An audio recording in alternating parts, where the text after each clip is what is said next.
बच्चों का फेवरेट। अर्जुन अपने ऑफिस में काम कर रहा था कि उसे एक कॉल आती है।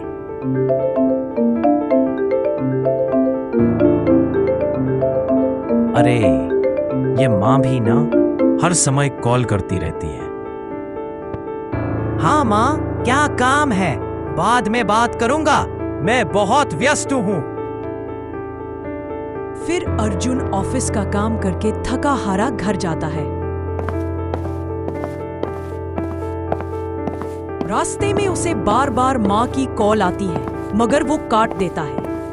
अरे माँ, मैं इतना थका हुआ हूँ मगर आप बार बार कॉल कर रही। घर पहुंचकर वो थका होने की वजह से सोफे पर सो जाता है और माँ की कॉल रात को भी आती है, मगर वो नहीं उठाता।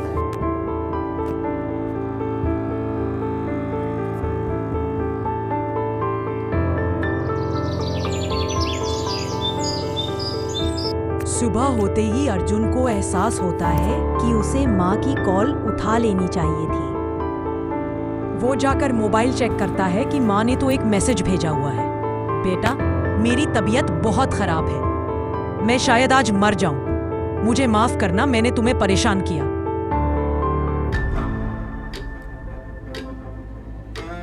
ये सुनते ही अर्जुन बहुत परेशान हो जाता है और जल्दी से भागकर गांव जाने की तैयारी करता है।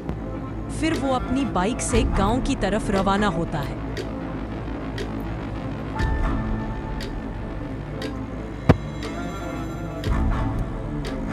गांव पहुंचते ही वो दौड़ता दौड़ता अपने घर जाता है और रो भी रहा होता है। गांव पहुंचते ही वो दौड़ता दौड़ता अपने घर जाता है और रोते हुए कहता है, हाय। घर पहुंचते ही वो दौड़ता दौड़ता अंदर जाता है और जोर जोर से रोते हुए चिल्लाता है, मेरी माँ, मेरी माँ, मेरी माँ, मेरी माँ, मेरी माँ। उसका पड़ोसी उससे कहता है, तुम्हारी माँ तो कल रात ही चल बसी थी, वो तुमसे आखिरी बार बात करना चाहती थी, मगर तुमने कॉल नहीं उठाई और वो तुमसे बात किए बिना ही मर गई।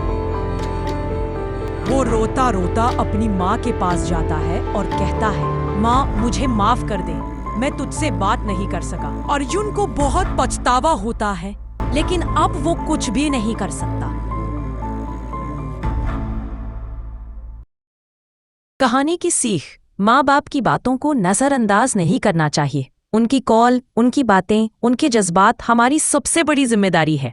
समय रहते उनकी अहमियत समझो, वरना पछतावे के अलावा कुछ नहीं बचेगा।